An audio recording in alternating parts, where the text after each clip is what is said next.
Our scripture lesson this morning is found in Matthew chapter 18, verses 21 through 35. And it follows a passage where Jesus talks to his disciples about how to deal with folks who have done things that were damaging to the community or damaging to individuals within the community. And he talks about how it is the responsibility of the community of faith to confront those who have been doing things that are damaging. And then, out of that conversation, Peter asks a pretty understandable question, starting in verse 21. Then Peter came to Jesus and asked, "Lord, if my brother keeps on sinning against me, how many times do I have to forgive him? 7? It's a great question, isn't it? You know, we take responsibility, if we're following what Jesus says, to confront folks and say, you need not to do this anymore. But what happens, as sometimes does, when people keep doing that? And Peter says, how many times? 7 times? Now you have to understand that according to Jewish law, you only had to forgive people 3 times before you could not forgive them anymore. And so Peter is actually being pretty generous here. So I got 7 times. I'm gonna double that and more. Here's what Jesus says to him. No, not 7 times, but 70 times 7. Because the kingdom of heaven is like this. And then he tells one of his wonderful stories. The parable of the unforgiving servant. The kingdom of heaven is like this. Once there was a king who decided to check on his servants' accounts. He had just begun to do so when one of them was brought in who owed him millions of dollars. Now, other translations actually talk about exactly what in Palestinian money or Roman money or whatever, how much this servant owed, and they figured it out that he owed the king what would amount to 156,000 years of labor. This was a big debt. You have to wonder how he ran up this big of a debt, but it was a huge, huge debt. So millions actually seems a little bit small when you think about that. He says they owed him millions of dollars. The servants did not have enough money to pay his debt. Gee, you think? So the king ordered him to be sold as a slave with his wife and his children and all that he had in order to pay the debt. The king was going to cut his losses, at least try to get something from it. The servant, says in verse 26, the servant fell on his knees before the king. "Be patient with me," he begged, "and I will pay you everything." Nonsense. He knew that wasn't true. The king knew it wasn't true. But read what happens. The king felt sorry for him. So he forgave him the debt and let him go. Now just for a moment, imagine how it must have felt for this person. A moment ago, he was about to be sold into slavery along with his family. Now suddenly, he's free. The king says, "Okay, I feel bad for you. I forgive you." Imagine how he felt. Imagine how you would feel if you were in that situation. If you've ever been forgiven for something really big in your life, how did that feel? Okay, then the story continues. Verse 28, then the man went out and met one of his fellow servants who owed him a few dollars. He grabbed him by the throat and started choking him. This is all biblical. This is what you could do. You could take somebody by the throat and drag them to pay off their debt or go to be in prison. He says, he grabbed him and started choking him. "Pay back what you owe me," he said. His fellow servant fell down and begged him, "Be patient with me and I will pay you back." Does that sound familiar? Those are the exact same words that the servant said to the king. "Be patient with me and I will pay you back." I hope if I was in that situation, that would ring a few bells for me.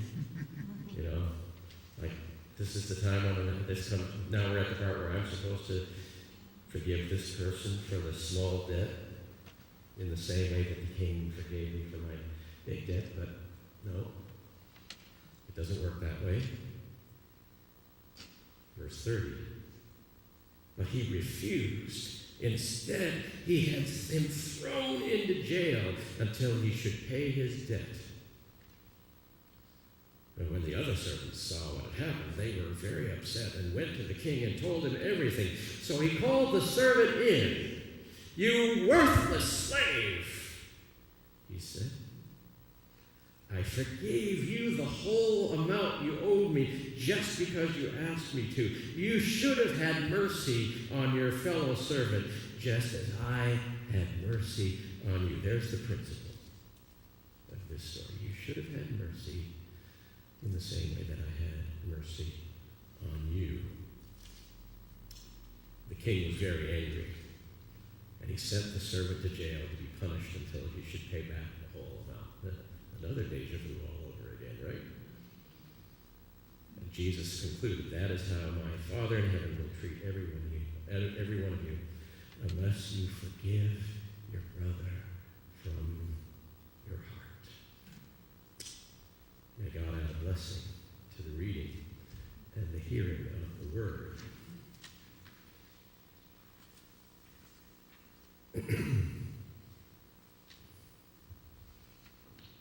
Maybe some of us have had a similar experience to this sermon. Maybe we found ourselves so much in debt as to not be able to imagine how we will ever pay it back. We have a system of forgiveness in our society, in our nation, don't we, when that happens? What's it called? Bankruptcy, Chapter 11, right? We recognize that there are places and times when people accrue a debt that is too big for them to pay back, and we enable them to start all over again.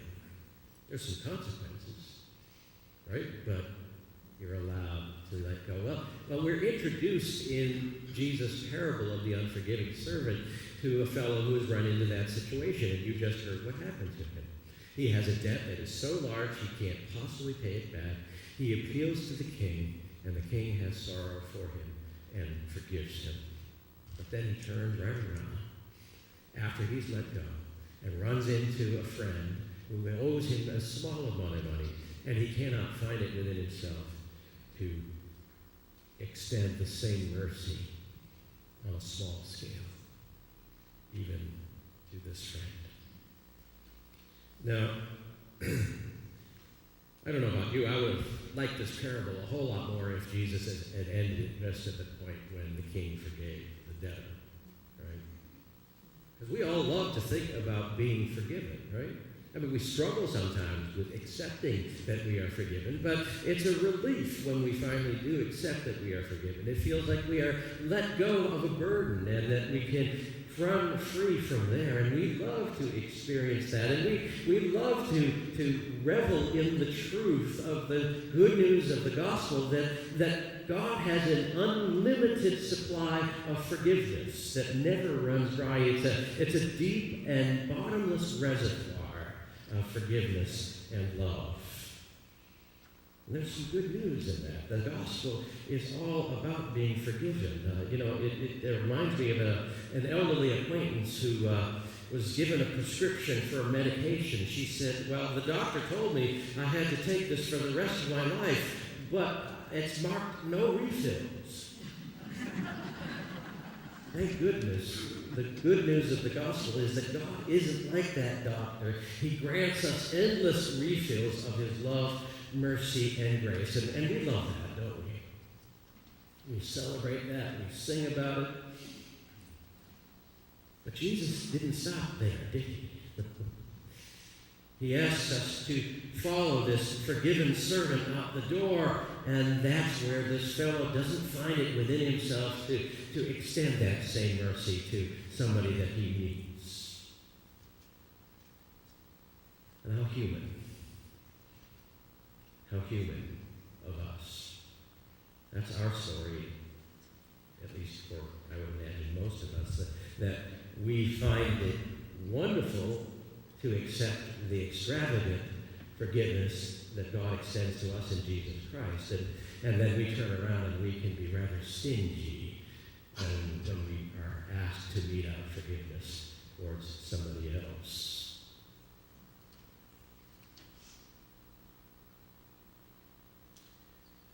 Here's again the principle. You should have had mercy on your fellow servant just as I had mercy on you. This parable that starts out in such a lovely way sure takes a dark turn, doesn't it? The fellow himself winds up back in jail just as he told the fellow that owed him the few dollars.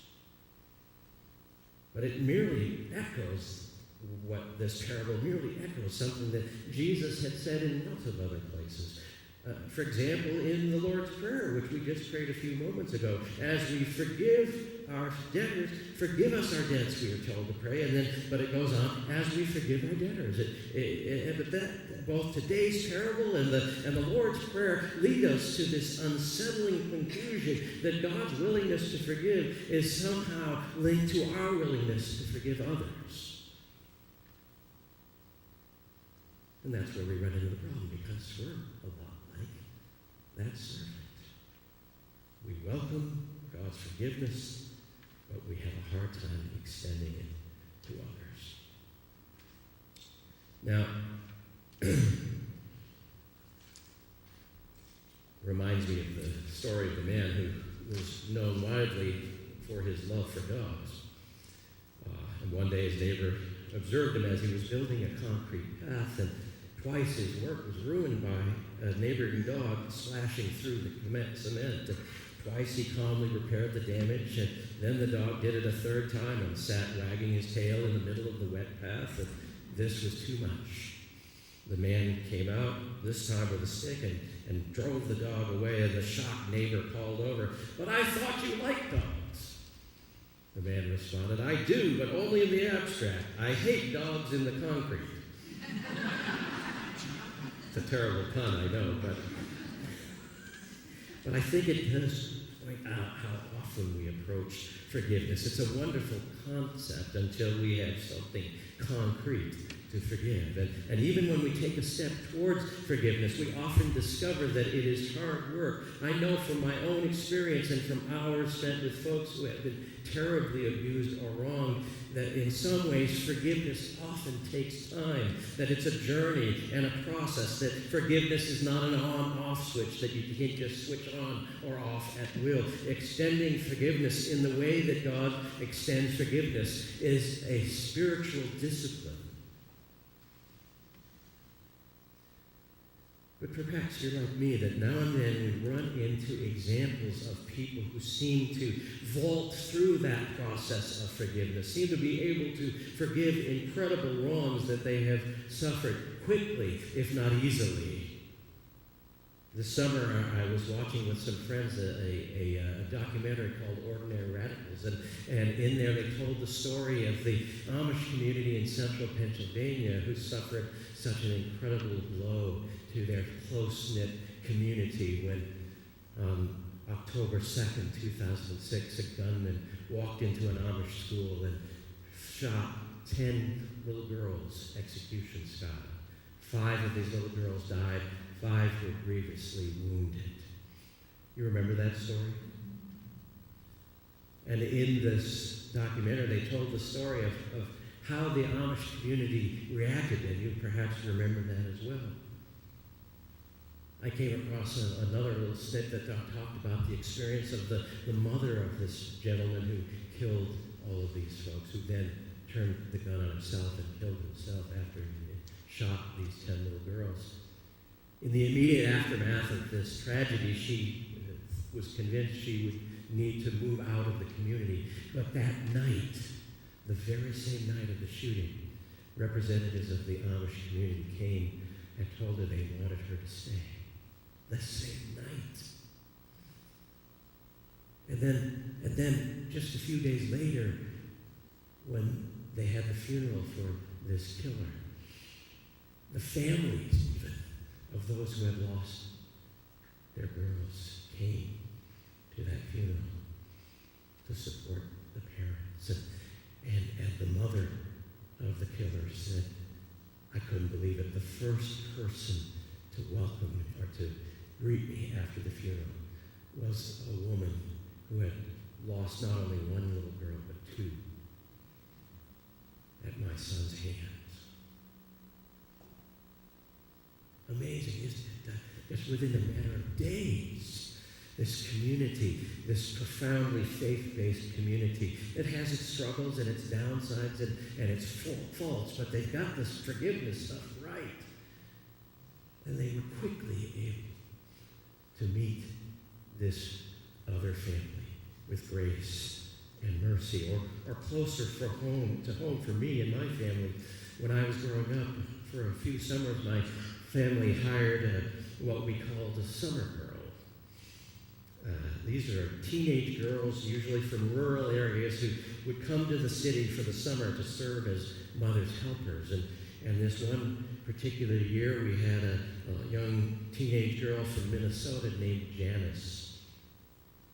We lived just a few blocks from Lake Michigan, and one early summer day, Janice took us to the beach. It was early enough in the season that the beach wasn't officially open. There were no lifeguards.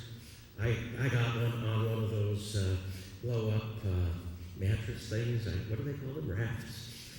And I went out into the lake. Some of y'all don't know how big Lake Michigan is. My wife, when I first took her to Chicago, we saw Lake Michigan. She says, you can't see the other side. It's like an inland sea. The currents and such are very tricky. And before I knew it, the current had taken me out further and further. And then my older brother, and Janice decided to swim out to try to rescue me. And somehow my brother and Janice got separated. Finally, the current took me back to the shore, and I found my brother. He was crying. He couldn't find Janice. Well, you can probably guess what happened. She drowned somewhere in that process. And my father had to have the task of going down to the morgue to identify her body and then make a phone call to these parents of this young girl, simple farmers from Minnesota. Well, what we found out, we already knew these folks were of deep faith, but we found out how deep their faith was, because they never did anything but act towards us with forgiveness and no rancor. They could have sued my family for hundreds of thousands of dollars. This was back when that meant a lot. And it would have been an open and shut case, and no one would have blamed them, but never once was there any rancor. My parents went to the funeral and were welcomed by them. We later, next summer, were invited up to their farm, and all 6 of us, my parents and my 3 brothers and I, were welcomed there by this simple family.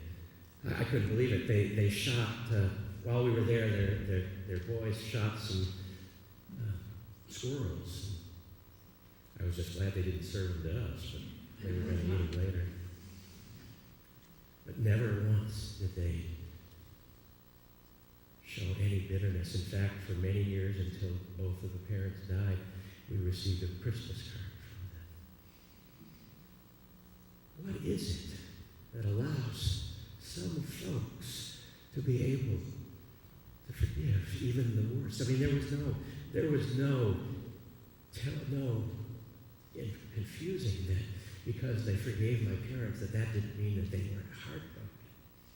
They were. And they never forgot. We say forgive and forget. Well, it doesn't work that way. They never forgot their little girl. But what is cause some people to be forgiveness ready, where so many of us struggle to forgive. I'm thinking that it is true that forgiveness is hard work, but I have a sense that maybe for some of these folks, they do some of this hard work before tragedy happens rather than after. That maybe there is a way that we can learn from these folks to be forgiveness ready. One of the things that it seems to me is so important is that, especially for the Amish, they are part of a community where forgiveness is central, a core value in their life together. Maybe we as a church and other churches need to adopt that similarly as a core value. Not that we don't at least pay lip service to forgiveness and all that. And I've even seen situations where we have forgiven one another and people who have done things grievously harmful to the community. But maybe it might be something that we focus on more, that as a community we tell each other these stories of forgiveness, beginning with Jesus laying his life down for us.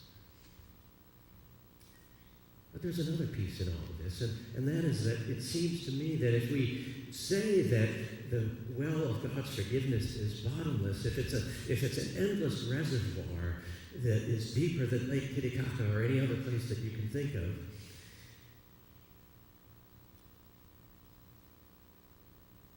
why not swim in that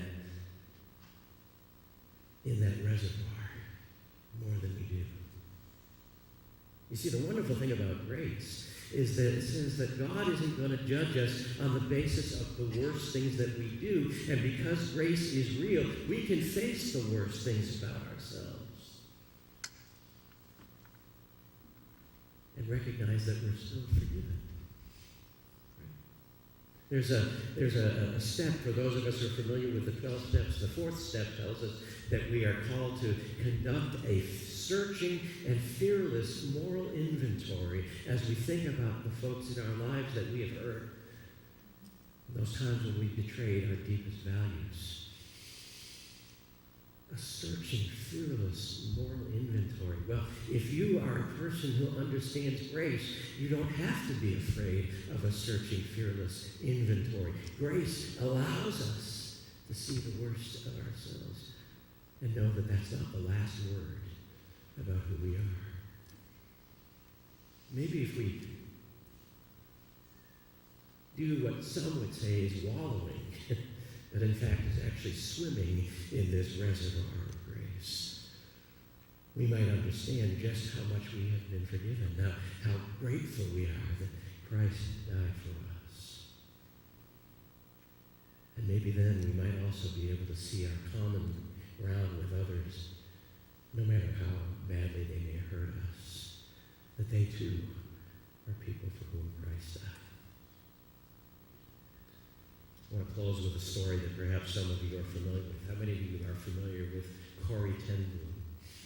Who's a Dutch woman who lived during the Nazi occupation of Europe, and she and her family, they were Christians, but they hid and aided Jewish families, and for that they were arrested, she and her whole family, and were imprisoned in a Nazi prison in a concentration camp. Everyone but Corrie and her family died in that prison camp, but she survived and went on to write her autobiography, a beautiful book called The Hiding Place. And in that book, she tells of encountering one of the prison guards who had mistreated her and her sister many years earlier in the prison. She'd been preaching about forgiveness, and as she left the pulpit, this guard approached her and said, "Fräulein, how grateful I am for your powerful message. To think that Jesus washed away my sins." She recognized him right away, and she found herself boiling over with vengeful thoughts and desire to somehow or other get back at this person who had harmed her and her sister so much. And even, she says, even as the vengeful thoughts boiled through me, I saw the sin of them, and yet I could do nothing about it. I could not feel even the slightest spark of love or charity. And so I breathed this silent prayer, Jesus, I cannot forgive him. Please give me your forgiveness. And with that prayer, she was able to lift her hand from her side and touch the hand of the man who had persecuted her. From my shoulder, she writes, along my arm and through my hand passed a current from me to him. And in that moment, I discovered that it is not our forgiveness any more than our goodness that the world needs. That the world's healing depends on God. And when our Lord tells us to love our enemies, he gives us, along with the commandment to do it, the love itself. And she later wrote about this, I have never known the love of God more intensely as I did at that moment. We forgive not only because we have been forgiven, but because we want to grow closer to God and understand more of who God is and what that King is like. And forgiving someone who does not deserve it is one of the very best ways we do it. May we all experience the forgiveness of Christ, and may we be forgiveness ready to share that forgiving love in the same way it has been shared with us.